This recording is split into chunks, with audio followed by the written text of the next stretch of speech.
Good morning.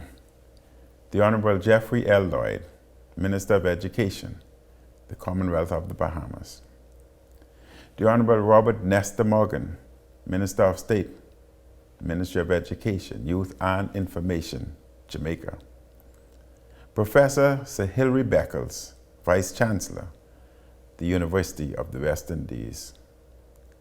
Mrs. Andrea McNish, Master of Ceremonies and University Bursar, Chief Financial Officer, the University of the West Indies. Chairpersons of the Technical Advisory Committees, along with other members of the Technical Advisory Committees, senior government and education officials, ladies and gentlemen. It is my honor to address the opening ceremony for the meetings of the Technical Advisory Committees of the University of the West Indies, 17 contributing governments. The purpose of these meetings is to provide a forum for participating member government representatives to engage in discussion on the University of the West Indies biannual operating budgets. The COVID-19 pandemic has depressed economic activity and led to increased cost for countries worldwide, and by extension, has threatened the availability of funding for higher education. The circumstances of COVID-19 dictate that we must work together to ensure that UWI, our internationally recognized, esteemed university, stays afloat. Therefore, we must carefully plug any holes that we may have found in our regional flagship university. Ladies and gentlemen, UWI has paid great dividends for the development of the Bahamas. Graduates of my alma mater are woven into every fiber of our society.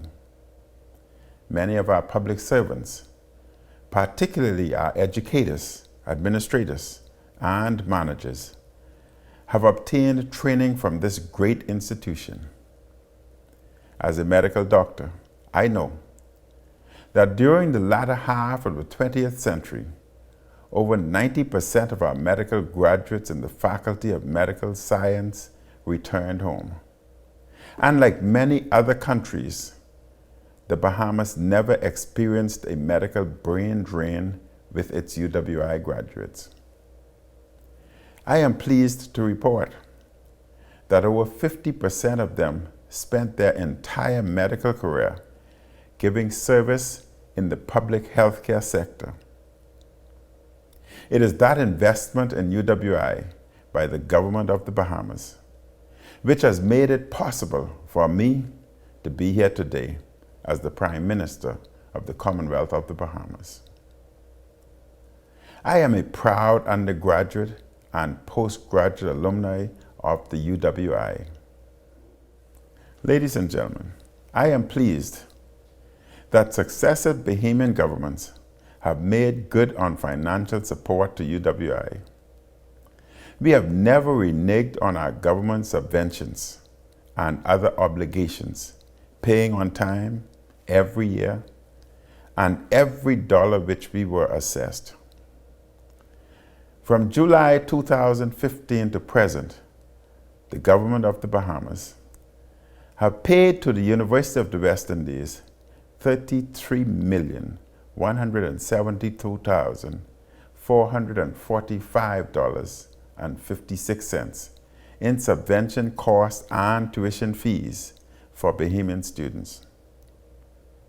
While we recognize the need for a national university of the Bahamas to advance our social and economic development, we also accept the need for a regional university such as UWI.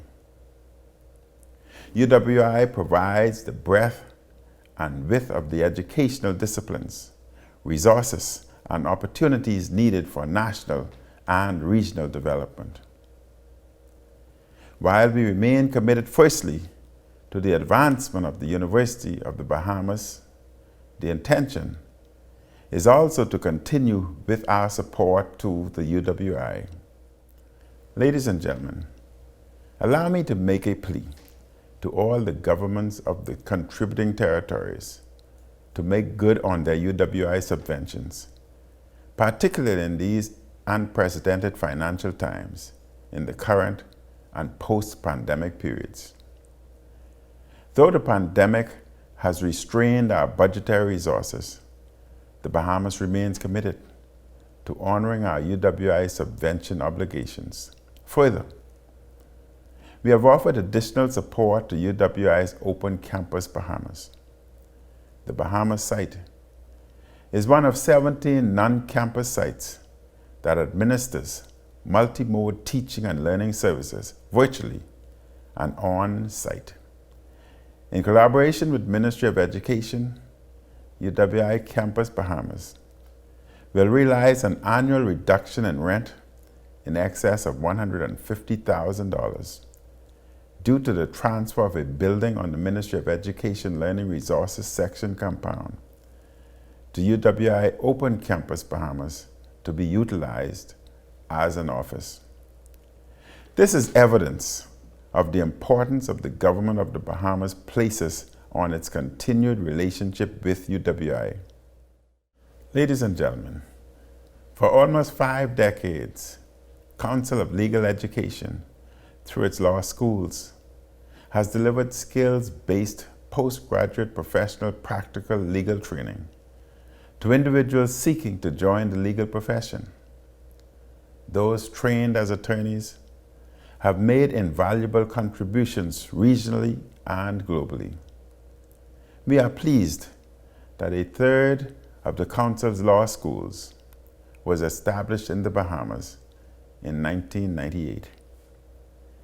Graduates of the Eugene DePuch Law School are serving in the judicial, executive, and legislative branches in the region and in the Bahamas.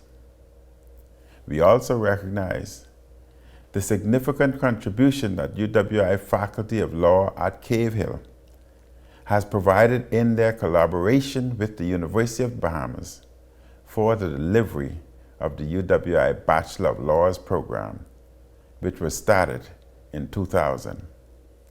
We also note and deeply appreciate the continued relationship between the University of the Bahamas and the University of West Indies as facilitated by the Legal Education Collaboration Agreement.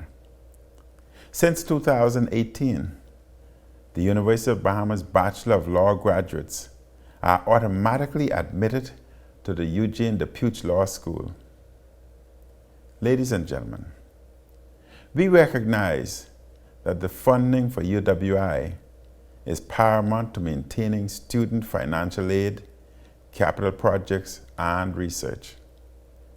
While many other universities may be considering cuts to higher education budgets for upcoming fiscal year, I encourage all to remain steadfast in your funding to UWI.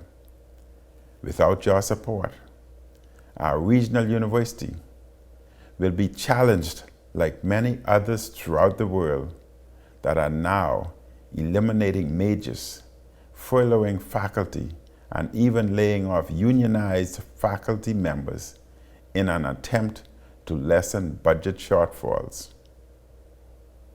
Ladies and gentlemen, the University of the West Indies cannot make up the shortfalls brought on by the pandemic by cutting services and programs and reducing student funding.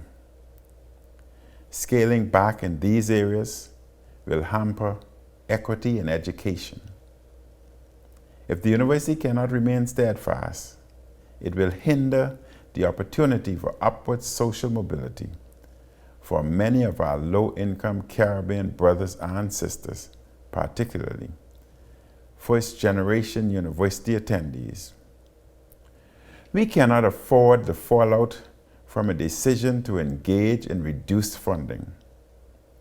The long-term impact of such an action would result in diminished capacity, including less professors, fewer classes, and ultimately, a limited offering of disciplines at precisely the time when UWI should provide a safeguard against the growing skills gap. Ladies and gentlemen, I applaud the university for advancing its online platform.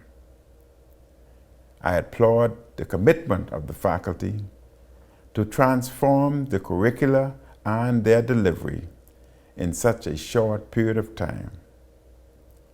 Hopefully, with remote learning, we will be able to tap into additional streams of revenue and garner more financial stability as we are guided by the Vice Chancellor's new 10-point plan in response to the global financial meltdown. I commend him for crafting a plan to reduce expenditures and increase revenues, as he outlined in the recent Committee of Deans meeting. The Vice Chancellor has noted that UWI is poised to become an entrepreneurial university to utilize resources to develop entrepreneurs, to generate revenue like solar energy, fisheries, and agriculture. May I suggest that this vision permeates your discussions over the next several days?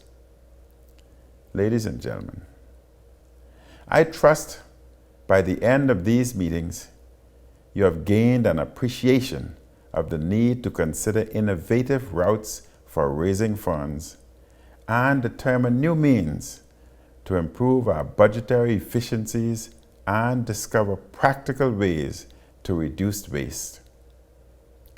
Let us collectively rekindle our financial support for UWI. I once again extend warm greetings to all and wish you productive and successful deliberations. Thank you and good morning.